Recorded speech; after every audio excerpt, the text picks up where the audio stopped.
ਅਗਲੀਆਂ ਖਬਰਾਂ ਵੱਲ ਚੱਲੀਏ ਤੇ ਜੋ ਸਦਰਨ ਬਾਰਡਰ ਹੈਗਾ ਮੈਕਸੀਕੋ ਵਾਲਾ, ਉਸ ਦੇ ਉੱਤੇ ਜੋ ਟਾਈਟਲ 42 ਜਦੋਂ ਪ੍ਰੈਜ਼ੀਡੈਂਟ ਡੋਨਲਡ ਟਰੰਪ ਹੋਣਾ ਨੇ ਕੋਰੋਨਾ ਵਾਇਰਸ ਦੇ ਦੌਰਾਨ ਲਾਇਆ ਸੀ, ਉਹ ਇਸ ਵੀਰਵਾਰ ਨੂੰ ਜੋ ਆ ਖਤਮ ਹੋਣ ਜਾ ਰਿਹਾ ਆ।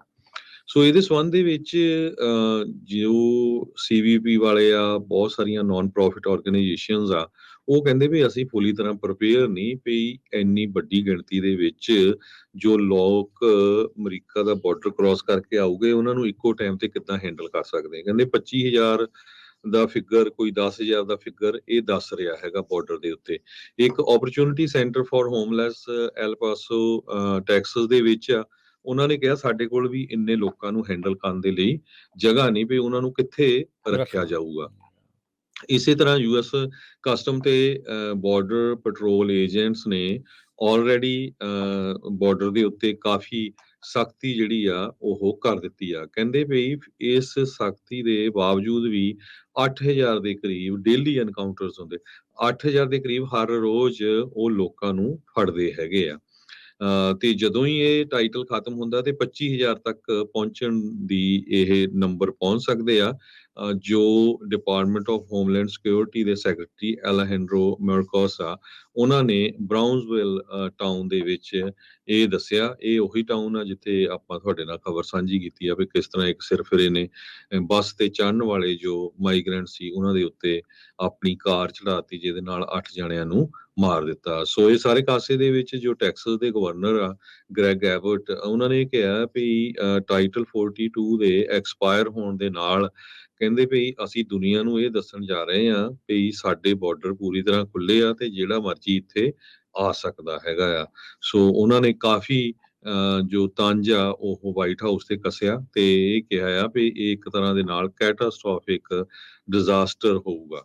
ਸੋ ਸਟੇਟਸ ਦੀ ਜੋ ਫੈਡਰਲ ਦੀ ਸਰਕਾਰ ਆ, ਉਹਦੇ ਨਾਲ ਕਾਫੀ ਜਿਹੜੀ ਬਾਰਡਰ ਵਾਲੀ ਸਟੇਟ ਹੈ ਟੈਕਸਸ, ਉਹਨਾਂ ਦਾ ਕਸ਼ਮਕਸ਼ ਚੱਲ ਰਹੀ ਹੈਗੀ ਆ। ਇਮੀਗ੍ਰੇਸ਼ਨ ਲੈਵਲ ਤੇ ਕੀ ਹੋਣਾ ਹੈ, ਇਹ ਪਿਛਲੇ ਸੈਚਰਡੇ ਵੀ ਦੱਸਿਆ ਸੀ ਜੋ ਅਟਾਰਨੀ ਜੇ ਟਰਕੀਆਣਾ ਹੋਣਾ ਨੇ ਆ। ਜਿੱਦਾਂ ਜਿੱਦਾਂ ਅਪਡੇਟ ਹੋਊਗੀ ਉਹ ਜ਼ਰੂਰ ਆਪਾਂ ਤੁਹਾਡੇ ਨਾਲ ਸਾਂਝੀ ਕਰਦੇ ਜਾਵਾਂਗੇ ਵੀ ਕੀ ਕੁਝ ਚੱਲ ਰਿਹਾ ਹੈਗਾ। ਬਿਲਕੁਲ। ਇਸ ਟਾਈਮ ਜਿਹੜੀ ਸਥਿਤੀ ਟਾਈਟਲ 42 ਨੂੰ ਲੈ ਕੇ ਇਹੀ ਆ ਵੀ ਉਹ ਖਤਮ ਹੋਣ ਜਾ ਰਿਹਾ। ਜਿਹੜਾ ਅੱਗੇ ਰੋਕ ਕੇ ਰੱਖਿਆ ਜਾਂਦਾ ਸੀ ਉਹ ਰੋਕਿਆ ਨਹੀਂ ਜਾਊਗਾ, ਪਰ ਜਿਹੜਾ ਥਰਡ ਕੰਟਰੀ ਟ੍ਰਾਂਜ਼ਿਟ ਬੈਨ ਆ, ਕੋਈ ਕਹਿੰਦਾ ਲੱਗ ਗਿਆ ਤਰੀਕ, ਜਿੱਦਾਂ ਅਟਾਰਨੀ ਟਰਕੀਆਣਾ ਉਹਨਾਂ ਨੇ ਦੱਸੀ ਸੀ, ਕੋਈ ਐਗਜ਼ੈਕਟ ਤਰੀਕ ਤਾਂ ਉਹਨਾਂ ਨੇ ਲਿਖੀ ਨਹੀਂ ਹੈ, ਪਰ ਇੱਧਰ ਸੋ ਜਿਹੜੇ ਕੰਟਰੀ ਟ੍ਰਾਂਜ਼ਿਟ ਬੈਨ ਆਉਂਦਾ ਆ, ਉਹਦਾ ਮਤਲਬ ਕੀ ਹੈ ਜੇ ਸਿੰਪਲ ਸਰਲ ਅਰਥਾਂ 'ਚ ਦੱਸਿਆ ਜਾਵੇ। ਹੁਣ ਆਪਣੇ ਤਾਂ ਆਪਾਂ ਆਪਣੀ ਕਮਿਊਨਿਟੀ ਦੀ ਗੱਲ ਕਰਦੇ, ਜਿਹੜੇ ਪੰਜਾਬ ਤੋਂ ਆਉਂਦੇ ਆ ਜਾਂ ਭਾਰਤ ਤੋਂ ਆਉਂਦੇ ਆ, ਜਿਹੜੇ ਵੀ ਉਹ ਕੰਟਰੀ ਦੇ ਵਿੱਚੋਂ ਦੀ ਹੋ ਕੇ ਅਮਰੀਕਾ ਤੱਕ ਪਹੁੰਚਦੇ ਆ, ਜੇ ਉਹ ਮੈਕਸੀਕੋ ਤੱਕ ਆ ਕੇ ਇੱਧਰੋਂ ਦੀ ਆ ਰਹੇ ਆ ਜਾਂ ਕੈਨੇਡਾ ਤਾਂ ਨਹੀਂ ਇੱਧਰ ਆ ਰਹੇ ਆ, ਹੁਣ ਇਹ ਜਿਹੜਾ ਟ੍ਰਾਂਜ਼ਿਟ ਬੈਨ ਦੇ ਤਹਿਤ ਇਹ ਰੂਲ ਦੇ ਵਿੱਚ ਇਹ ਹੈਗਾ ਆ ਵੀ ਤੁਸੀਂ ਜਿਹੜੇ ਮੁਲਕ ਥਾਣੀ ਆ ਰਹੇ ਆ, ਅਮਰੀਕਾ 'ਚ ਦਾਖਲ ਹੋ ਰਹੇ ਆ, ਪਹਿਲੋਂ ਤੁਹਾਨੂੰ ਉਸ ਮੁਲਕ ਦੇ ਵਿੱਚ ਜਿਹੜਾ ਅਸਾਈਲਮ ਆ ਉਹ ਅਪਲਾਈ ਕੀਤਾ ਹੋਣਾ ਚਾਹੀਦਾ, ਉੱਥੇ ਰਿਜੈਕਟ ਹੋਇਆ ਹੋਣਾ ਚਾਹੀਦਾ। ਫਿਰ ਉਸ ਤੋਂ ਬਾਅਦ ਦੇ ਵਿੱਚ ਹੀ ਤੁਹਾਨੂੰ ਜਿਹੜਾ ਆ ਇੱਥੇ ਅਮਰੀਕਾ 'ਚ ਅਸਾਈਲਮ ਅਪਲਾਈ ਕਰਨ ਦੀ ਇਜਾਜ਼ਤ ਦਿੱਤੀ ਜਾਊਗੀ ਜਾਂ ਅਸਾਈਲਮ ਦੀ ਸੁਣਵਾਈ ਹੋਊਗੀ। ਅਸਾਈਲਮ ਦੇ ਲਈ ਲਾ ਤੁਸੀਂ ਜ਼ਰੂਰ ਸਕਦੇ ਆ, ਪਰ ਜਦੋਂ ਵੀ ਤੁਹਾਡੀ ਸੁਣਵਾਈ ਹੋਊਗੀ ਤਾਂ ਇਸ ਟੈਕਨੀਕੈਲਿਟੀ ਦੇ ਟ੍ਰਾਂਜ਼ਿਟ ਬੈਨ ਦੀ ਟੈਕਨੀਕੈਲਿਟੀ ਦੇ ਤਹਿਤ ਤੁਹਾਡੇ ਅਸਾਈਲਮ ਦਾ ਕੇਸ ਰਿਜੈਕਟ ਕੀਤਾ, ਰਿਫਿਊਜ਼ ਕੀਤਾ ਜਿਹੜਾ ਹੋ ਜਾ ਸਕਦਾ। ਸੋ ਇਹ ਹੈਗਾ ਸਰਲ ਅਰਥਾਂ ਦੇ ਵਿੱਚ ਜੇ ਸਮਝਾਇਆ ਜਾਵੇ ਤਾਂ ਟ੍ਰਾਂਜ਼ਿਟ ਬੈਨ। ਇਸ ਨੂੰ ਲੈ ਕੇ ਲੋਕਾਂ ਦੇ ਵਿੱਚ ਆਪਾਂ ਨੂੰ ਪਤਾ ਹੀ ਹੈ ਵੀ ਕਿੱਦਾਂ ਹੁੰਦਾ, ਹਾਹਾਕਾਰ ਜਿਹੜੀ ਉਹ ਮਚ ਗਈ। ਸਾਰੇ ਕਹਿੰਦੇ ਵੀ ਚਲੋ ਚਲੋ ਜਲਦੀ ਜਲਦੀ ਜਿਹੜਾ ਉਹ ਪਹੁੰਚੀਏ, ਇਸ ਤੋਂ ਪਹਿਲਾਂ ਟ੍ਰਾਂਜ਼ਿਟ ਬੈਨ ਜਿਹੜਾ ਉਹ ਲੱਗ ਜਾਵੇ।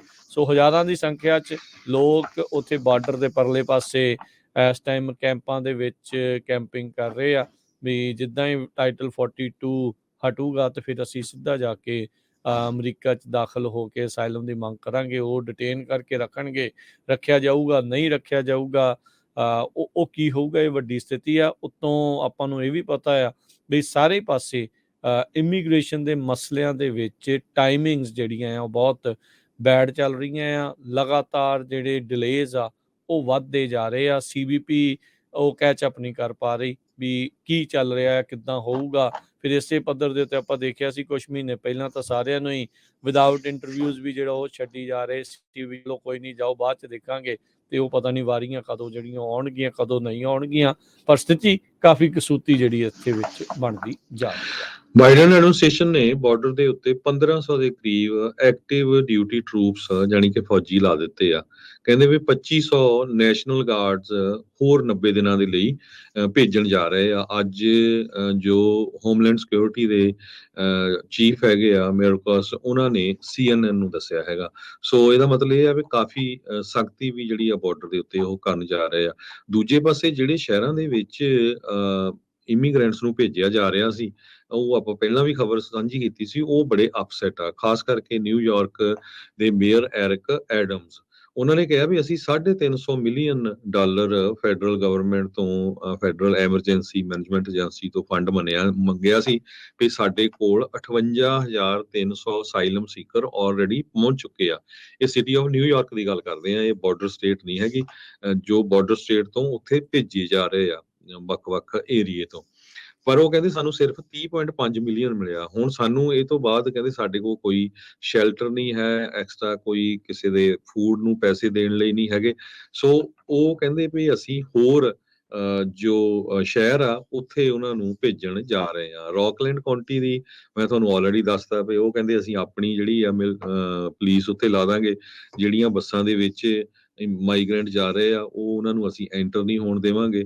ਸੋ ਸਿਚੁਏਸ਼ਨ ਕਾਫੀ ਬੈਡ ਆ ਸਾਰੇ ਕਾਸੇ ਦੇ ਵਿੱਚ। ਜੋ ਮਿਰਕਸ ਆ ਉਹ ਬਲੇਮ ਕਰਦੇ ਆ ਵੀ ਸਾਲਾਂ ਬੱਧੀ ਇਮੀਗ੍ਰੇਸ਼ਨ ਸਿਸਟਮ ਬ੍ਰੋਕਨ ਆ, ਪਰ ਹੁਣ ਸਰਕਾਰਾਂ ਤਾਂ ਦੋਨੇ ਰਹੀਆਂ ਆ, ਚਾਹੇ ਉਹ ਰਿਪਬਲਿਕਨ ਆ ਚਾਹੇ ਉਹ ਡੈਮੋਕ੍ਰੇਟ ਆ, ਫਿਕਸ ਇਹਨਾਂ ਨੇ ਕੀਤਾ ਨਹੀਂ। ਇਹ ਉਹੀ ਆ ਵੀ ਬਸ ਇਮੀਗ੍ਰੇਸ਼ਨ ਦਾ ਮੁੱਦਾ ਇੱਕ ਇਲੈਕਸ਼ਨ ਮੁੱਦਾ ਬਣਾ ਲੈਂਦੇ ਆ, ਤੇ ਜਿਸ ਨੂੰ ਫਿਕਸ ਨਹੀਂ ਕੀਤਾ ਜਾਂਦਾ ਤੇ ਹੁਣ ਪਤਾ ਹੀ ਆ ਵੀ ਖਾਸ ਕਰਕੇ ਜੋ ਲੀਗਲੀ ਵੀ ਆਉਂਦੇ ਆ ਉਹਨਾਂ ਦਾ ਡਿਲੇ ਬਹੁਤ ਜ਼ਿਆਦਾ ਚੱਲ ਰਿਹਾ ਆ, ਤੇ ਸਿਸਟਮ ਟੋਟਲੀ ਬ੍ਰੋਕਨ ਨਹੀਂ ਹੈ, ਦਿਸ ਰਿਹਾ ਆਪਾਂ ਨੂੰ। ਇਹਦੇ ਵਿੱਚ ਕੋਈ ਜਿਹੜੀਆਂ ਇਸ ਟਾਈਮ ਦੋ ਰਾਵਾਂ ਨਹੀਂ ਆ, ਸਥਿਤੀ ਜਿਹੜੀ ਉਹ ਕਿਹੜੇ ਪਾਸੇ ਨੂੰ ਜਾ ਰਹੀ।